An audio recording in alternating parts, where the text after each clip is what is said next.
This hour is brought to you by the Genesis Communications Network, the nation's leader in independently owned and operated talk radio since 1998. Visit GCNlive.com today.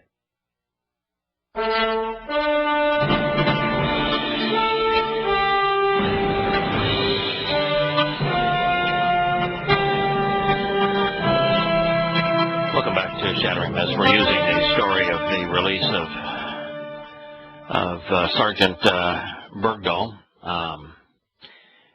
from Afghanistan, the negotiations with the Taliban, really to review the whole sad affair of America's invasion of Afghanistan, further demonstrating that Bergdahl wanted to leave the U.S. military. He tweeted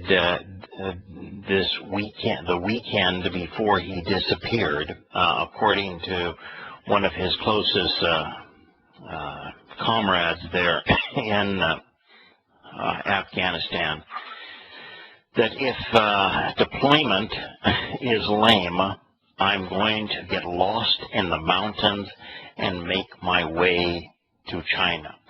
So if deployment, when you're in the Army, you don't get to choose where you go. The Army chooses your mission and where you go, so it's called a deployment.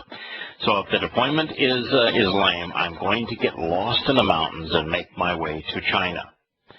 And another one of his comrades said, this is Leatherman, told CNN, that Bergdahl always looked at the mountains in the distance and talked about seeing what's on the other side.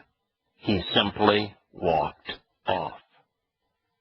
So the reality is he didn't want to be part of it anymore. He just wanted to leave. Now, under those circumstances, you'd say, okay, I don't want to be here anymore. Now, the problem is in the military, it's a whole command and control regimen without free will, so you can't have people leave. Not and run it the way that the military is run, where people don't make moral decisions. They don't evaluate the information and make choices. No, you're deployed. You're told where to go, when to go, and what to do when you get there. And if you don't play along, well, they'll imprison you. And in this particular case, they hunted him down.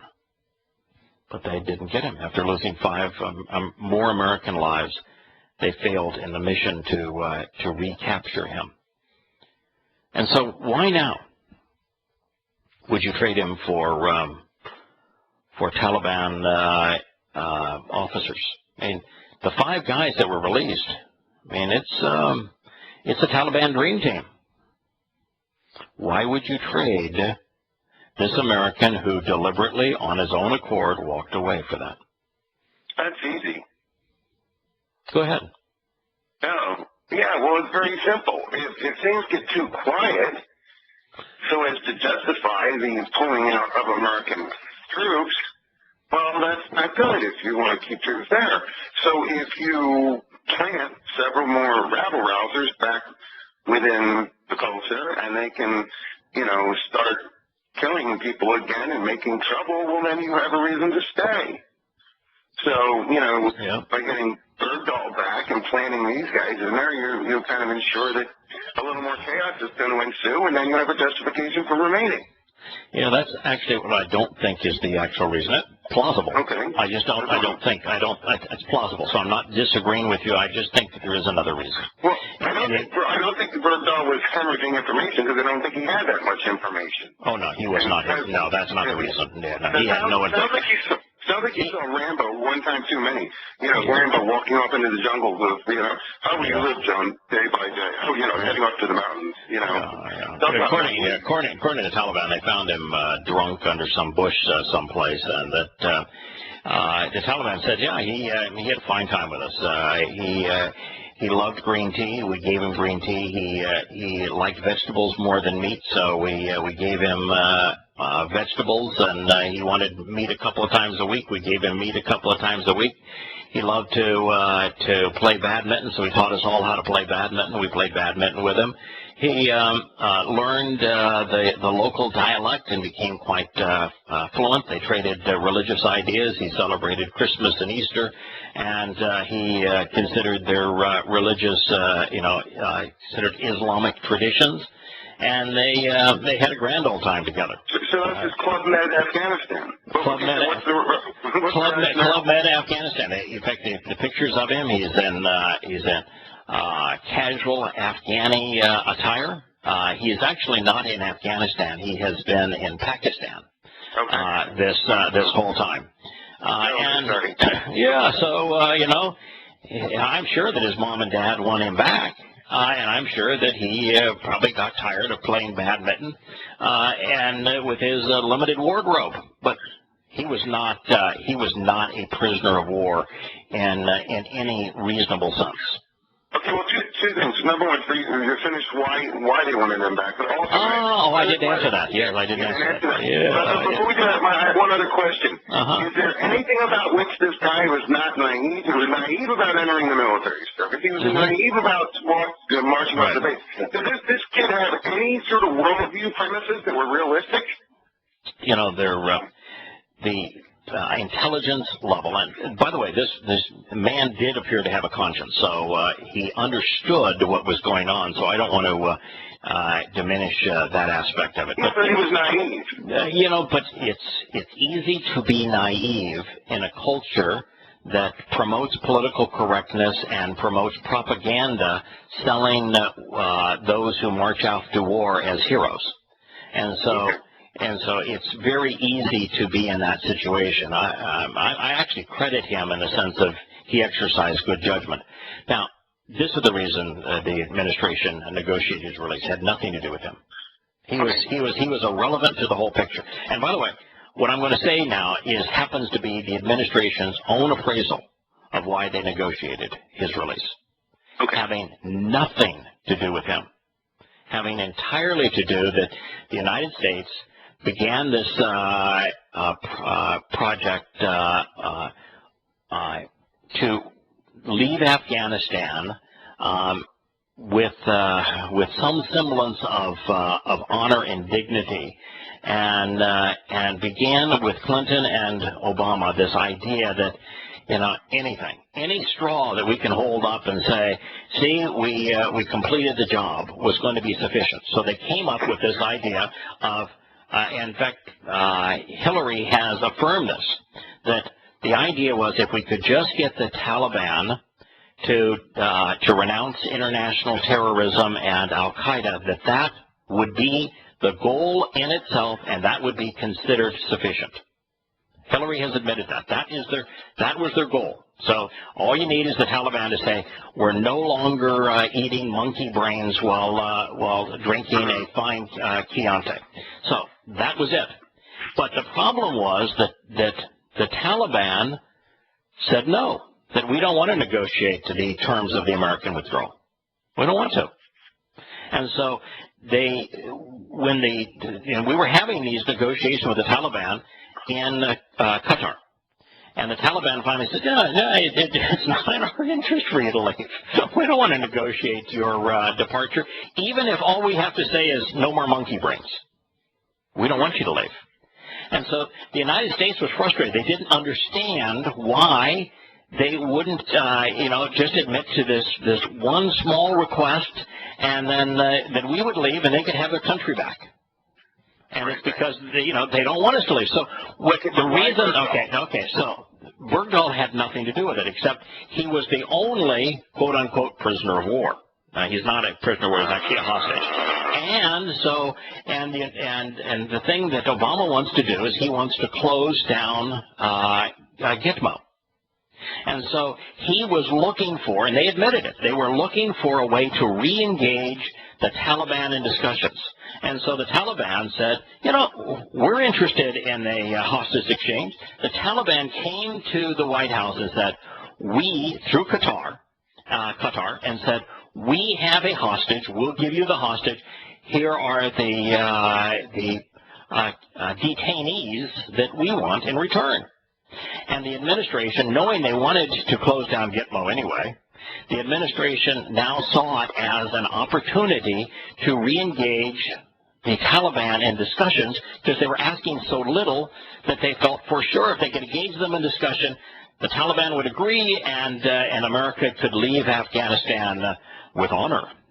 And so, but the Taliban said immediately that, well, we will negotiate the hostage exchange.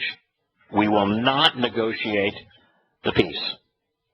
And so the administration, even though they went into this naively hoping the Taliban would change their mind, and in the middle of the hostage negotiation, they would open up the broader picture of, well, you renounce monkey brains, and then we can have peace with honor and leave. That was why they did it. But, okay, now there's another fine element there. If the Taliban gains ascendancy in Afghanistan again, and they decide to put a torch to the opium fields, you know, that's intolerable because, I mean, opium is a wonderful subverter of cultures, you know. Correct, it is. With China. That's so, and then plus the Big Pharma probably wants it too as well. Yeah, now you're talking about a conspiracy theorist, but in this particular argument, it's impossible to argue with you because if you look at America's most recent last 50 years worth of engagements internationally, drugs almost always seem to flow from where America goes. Yeah. So it's like we have to make sure the Taliban doesn't, torch the poppies and have them start growing water cress or something. We're not willing to make that part of our public disclosure. I do think that the fact that we didn't ask for any pretext of democracy, any pretext of religious freedom, any pretext of women's rights was extraordinarily telling of this administration. No, we just said denounce al-Qaeda, which they never, doesn't exist anymore. So both of them? Both of them, yeah, both of them, yes. And so that's the reason they did it, and it didn't work. And it didn't work because we don't understand the mindset of the Taliban. The Taliban knows that they're in control of Afghanistan right now. And they know that there's no if, that America will leave, and that they will regain control of the Taliban even more adroitly when America leaves, and that there is nothing that will keep America there long term, and that there is no way that they will be deprived of taking back control of the country. And so it's a fait accompli, and between now, their fighters, their jihadists, can earn mujahideen points with Allah. There is nothing whatsoever for them to gain by negotiating a truce with America. And the Obama administration doesn't seem to recognize that. We've got leadership of fools sacrificing American lives for nothing.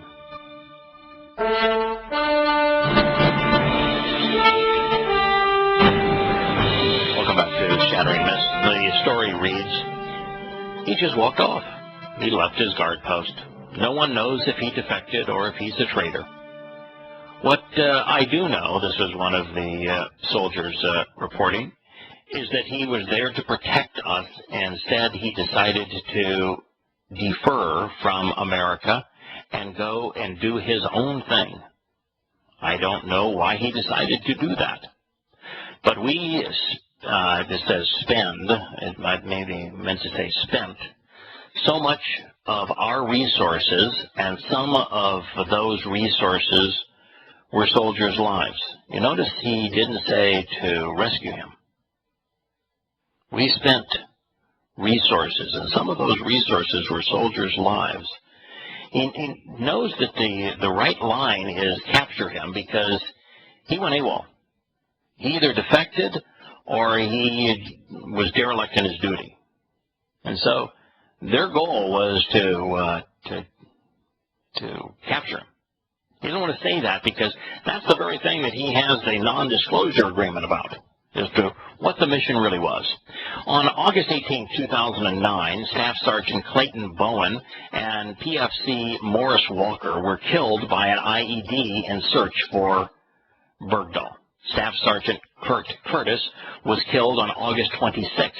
Second Lieutenant Darren Andrews and PFC Matthew Michael Martinick were killed after being attacked in the Yahowah Khalil district on September 4th. Staff Sergeant Michael Murphy was killed September 5th by an IED at the forward operating base in Sharana. All of these men died while trying to recapture Bergdahl. Moreover, other operations were put on hold while the search for Bergdahl was made a top priority, according to officers who lived in Afghanistan at that time. Manpower and assets, such as scarce surveillance drones and helicopters, were redirected to the hunt. Yeah, Bergdahl was the prey. The hunt. The lack of assets is one of the reasons the closure of a dangerous combat outpost, COP Keating, was delayed. So there was an outpost that it was dangerous, and the U.S. military knew it needed to be closed. It was too close to the Taliban, but they said, no, we have to delay that. 8 soldiers were killed at COP Keating before it was ultimately closed. So now you have 14 mothers and fathers. 14. Some of them with wives and some with children. That you need to go back and explain to them why their lives were expendable in this regard. The man wanted to leave. Why would you sacrifice 14 lives to recapture him? One soldier with the 509th Regiment, a sister unit of the 501st, told CNN that after Bergdahl disappeared, the U.S. Army essentially was told to lock down the entire province. He described sitting in the middle of a field with his platoon, vulnerable, with the capabilities and personnel mismanaged throughout the region. Different platoons ran out of water, food, and ammunition. You know, if they're mismanaged, if they're vulnerable throughout the region, whose fault is that? 2 mortarmen, Private Aaron Fairbrain and PFC Justin Castellas, were killed in a July 4th, 2009 attack. It was unbelievable, the soldier said, all because of the selfish act of one person. The amount of animosity towards him is nothing like you've ever seen before. Selfish. He didn't want to be part of the military anymore. Selfish. He didn't want to be part of the killing machine. Selfish. He didn't want to be part of the lie. Selfish. He didn't want to be part of damning others, vilifying them. Selfish. He just wanted out. Selfish. He wanted his freedom. Selfish. He wanted to have a clear conscience. He didn't ask anybody to go off and rescue him. He was leaving.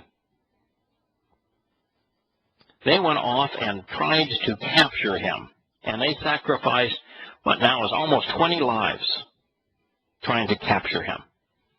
And now they sacrifice 5 detainees for his release.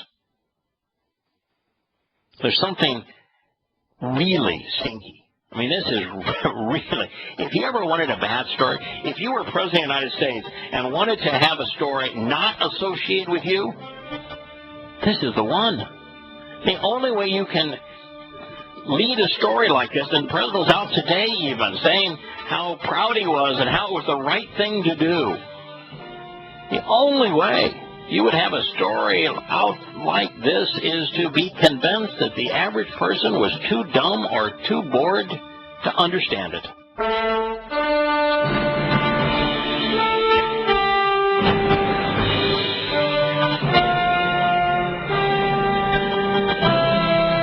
Welcome back to Shattering Myths. We're talking about the mythos of the Afghani war, this notion that America is fighting a war against terrorism, the notion that there are American interests in Afghanistan, that American servicemen are somehow protecting American freedom and keeping America safe because of their invasion in Afghanistan. But the Secretary of Defense, Hagel, said that he was hopeful that the prisoner exchange could lead to a breakthrough with the Taliban. Maybe this could provide some possible new bridge for new negotiations. That's a quote. So when I asked you, well, why did the administration do this, Glenn? I knew the answer. They admitted. They did it because they wanted a bridge for new negotiations with the Taliban. Wow, that's wonderful. Like, maybe he could have negotiated with Charles Manson too. I mean, talk about naive, you know? I mean, oh yes, and we're back to this old, frog and the scorpion thing. You know, why did you say me? It's in my nature. Come on. It's in my nature. The U.S. has long argued that the best way to a successful outcome in Afghanistan. I mean, talk about naive. There is no successful outcome in Afghanistan. Included reconciliation with the Taliban. Reconciliation means you go off and you sing campfire songs together, that you're arm in arm, that, why not recognize the Taliban as the official government of Afghanistan? Why not provide them with U.S. aid? Why not exchange ambassadors? Why not do the things that we do with so many Muslim countries and provide them with bright, new, shiny weapons? Let's reconcile our relationship with the Taliban. After all, the last time we had a reconciled relationship, we were using the Taliban to go fight the Russians. Maybe we can redeploy the Taliban and re-equip them, and we'll go get them to fight Putin. I'm just picturing Cabaret, Joel Gray, and Hegel as Joel Gray. If you could see them through my eyes, they wouldn't be Muslim at all. Yeah, let's reconcile our relations. How do you talk to the mothers and the fathers and the wives and the sons of the 6,000 American servicemen and another 2,000 American civilians that lost their lives in the invasion of Afghanistan and Iraq? And what you're trying to do is reconcile your relationship with the Taliban. They were among this is now the story of those who were released.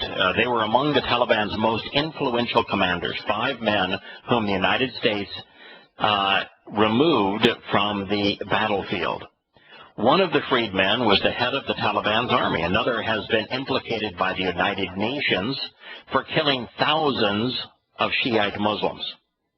Although the 5 men, this reminds me of your scorpion again, although the 5 men have each been in prison for at least a decade, many of them believe many believe that they still have significant influence within the Taliban because of their contribution during the group's formative years. The last time a high-level Taliban official was released from Guantanamo, that occurred in 2007. Then the detainee was Mullah Abdul Qayyum Zakir. He returned immediately to Afghanistan, and he took the reins of the organization's Director of Military Operations. So we released him in 2007 with a promise. Promises from Muslims really work really well, too.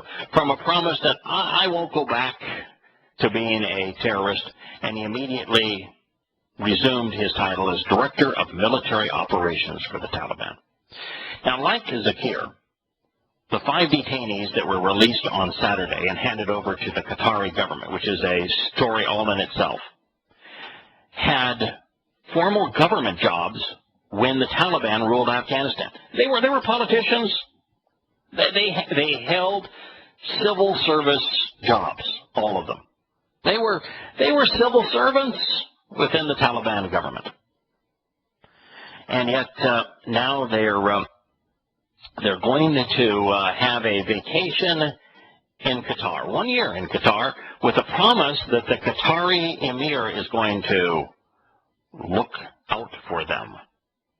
The Taliban vowed as recently as last week that, quote, jihad is incumbent and our nation will continue its righteous jihad.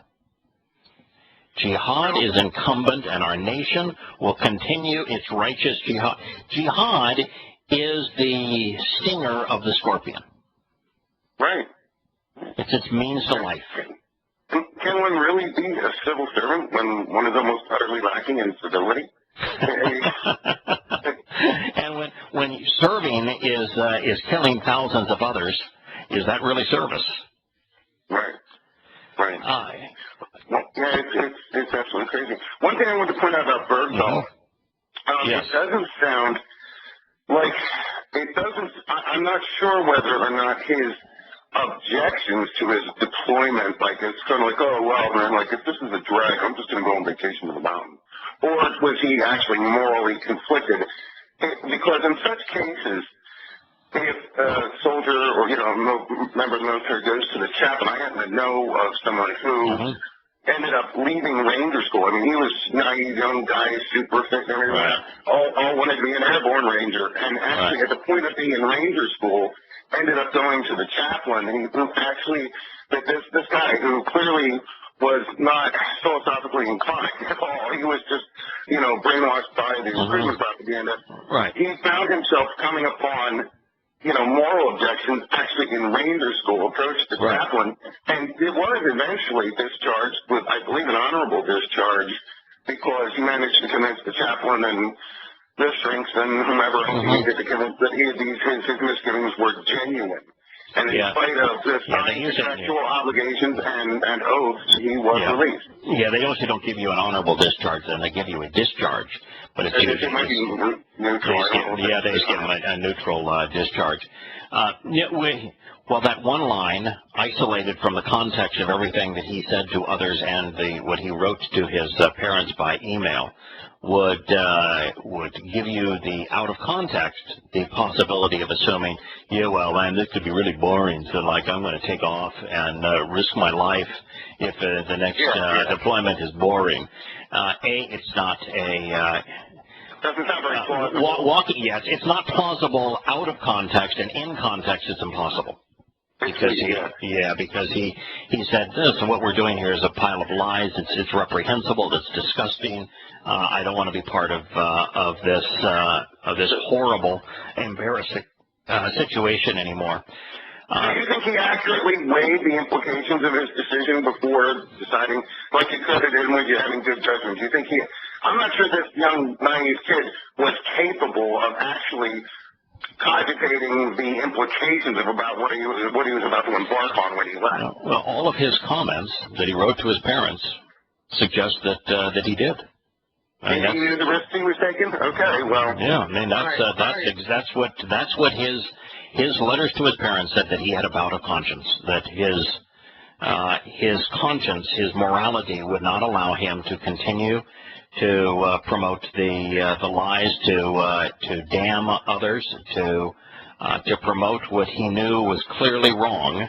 He used those kinds of terms, and so he came to the conclusion that what America was doing and what he was being asked to do was wrong, counterproductive, and deadly, and he didn't want to be part of it anymore. It's why, by the way, he laid down his weapon before he walked away. Now, if Pat Tillman's letters home were intercepted and he reaped the consequences permanently, I wonder, did that not happen to this guy? He wasn't bent on coming home to expose the whole thing. He was merely just disgruntled. Yeah, you know what, Pat Tillman, I don't know how disgruntled Pat Tillman was. I know that Pat Tillman was... the issue with Pat Tillman, really, from my perspective, and you can fill me in where I'm lacking information, is that he bought into the propaganda that being in the army and fighting war and playing soldier was noble and heroic. So he bought into the propaganda, and he decided that he bought into the propaganda too, that Afghanistan was somehow responsible for 9/11, which it wasn't, and so he wanted to go off there and play warrior. And so he enlisted to go play warrior. He got over to Afghanistan, and while in Afghanistan, the U.S. was deploying our troops in a reckless fashion, and they were out pursuing the Taliban in an area where everyone was a Taliban supporter. Their Humvee broke down, and rather than stay with the vehicle and ask for airlift rescue, or to someone else to come and supplement them in other vehicles to take them away, they split the small group of men and decided they would walk out as separate groups. And when they were spotted and the Taliban attacked, one of our guys shot him, not knowing that he was one of our guys versus the Taliban. And that the bigger issue was that the U.S. government deliberately and knowingly promoted a lie, that the U.S. military promoted the lie that this great hero was killed defending his country in enemy fire, when the government knew that he was killed by friendly fire. Well, right, and not only that, Tillman in his letters home had declared his intention to work against the war, and he had some small degree of notoriety left over because of his football, fame. And, that could have been considered a threat. I was unaware of that. If you have a credible source that shows that Tillman's letters home were such that he wanted to expose the futility of the war in Afghanistan, I would love to see them. You know how to reach me. Yeah, I heard it on Patriot Radio, so it must be true. Great. I would. Before I'm going to go to the conspiracy, my concern on Tillman is he bought into the propaganda, and that's the purpose of propaganda. He was misled into the prevailing U.S. propaganda that being in the Army and fighting war is heroic, and that they're providing a service to America. He bought into the lie, and that's my biggest issue. My second issue is the U.S. Department of Defense, knowing that he was killed by friendly fire, promoted a lie to keep the illusion alive that he was a hero. And so those are my primary issues. And then I have the other issue of the stupidity of the decision to split the force.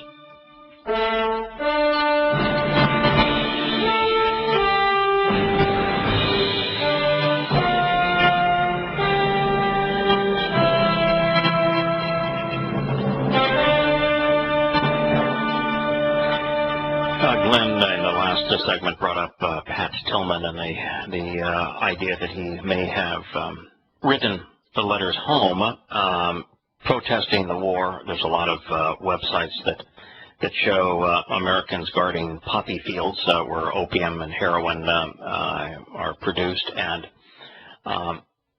the statements that he made in opposition to the American support for the reemergence of the drug culture in Afghanistan.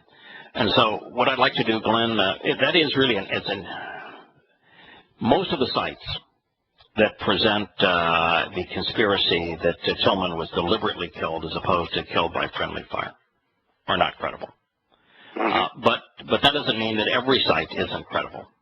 And so, maybe what I'd like to do is let's tackle this story one day, either later this week or next week, and I'll dig into it a little more. I'm not prepared to go beyond the two issues that I have three issues of total disgust regarding Tillman. I think Tillman, by the way, is related to the Bergdahl incident.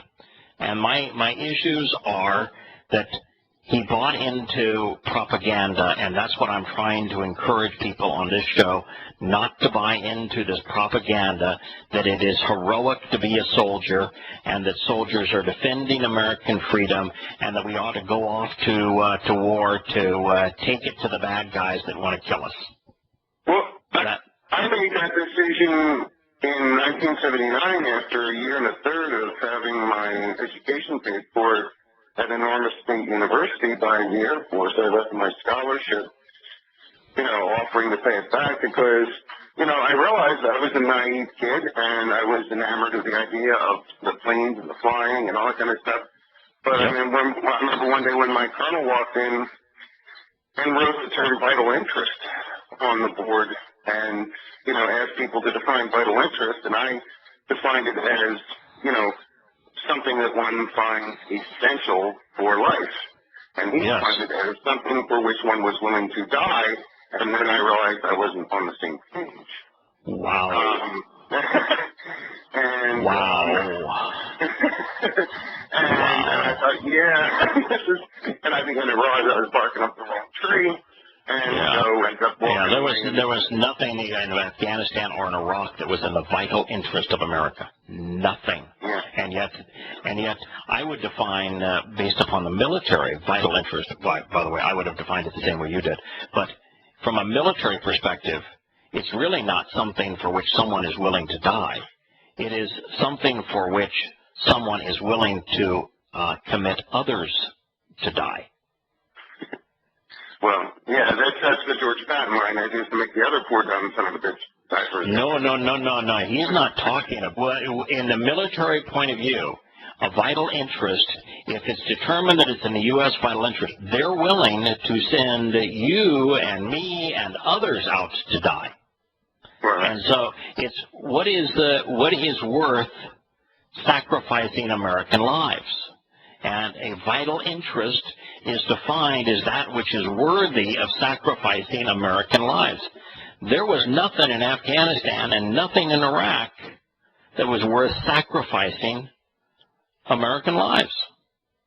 And so my issues with Tillman, just to conclude this, I'm over this territory again and again, but the strategy that was deployed once their vehicle broke down was insane. It was just, if that was the official U.S. policy, that we're not going to risk Jet A to send a helicopter in to pick them up, that we're not going to risk a little more gasoline to send in a Humvee to go pick them up, that we're going to have those guys split up and walk out of there when we deliberately sent them into territory where everybody in the territory hated us and wanted to kill us, that the officers who came up with that strategy should all be court-martialed. They should be accountable for the deaths of those there. And then when the military knew for certain that he had been killed by friendly fire, that there were 3 M16 bullets in his brain,